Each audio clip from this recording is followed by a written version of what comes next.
Bonjour, je m'appelle Brice Nicolo, je suis actuellement en 5e année à l'ISTIA, école d'ingénieur de l'Université d'Angers, et je prépare un diplôme de génie et des systèmes industriels, spécialité innovation, en capital immatériel et management de la connaissance. Alors une école d'ingénieur, ce qui m'intéressait dans un premier temps, c'était le côté technique.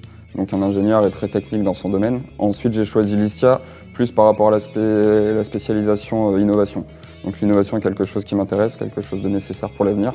Donc j'ai voulu me spécialiser là-dedans. C'est quelque chose que j'ai continué à travers cette école qui m'a permis de le faire justement.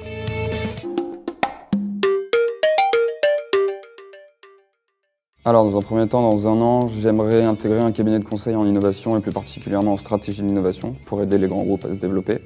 Dans 5 ans, je me vois encore dans une entreprise de conseil à un peu haut niveau, mais surtout à l'étranger. J'aimerais partir Nord-Amérique sûrement.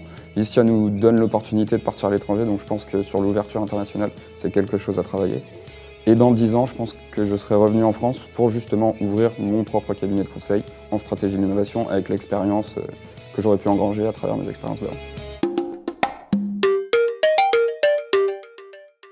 Alors l'avantage de ce challenge, c'est d'avoir des équipes pluridisciplinaires. On a plusieurs options à l'ISTIA, on n'a pas l'occasion de souvent travailler ensemble.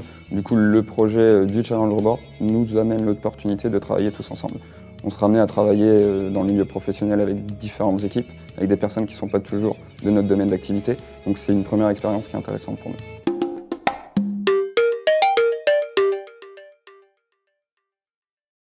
Non, c'est pas vraiment inspiré de nos prédécesseurs parce que les cahiers des charges étaient différents et les exigences étaient différentes aussi. Cependant, on a eu un retour d'expérience sur ce qu'était un projet collaboratif avec d'autres unités de l'école, donc c'est quelque chose qui était intéressant de leur part. Après, sur la partie technique pure, on ne s'est pas inspiré de leur expérience propre.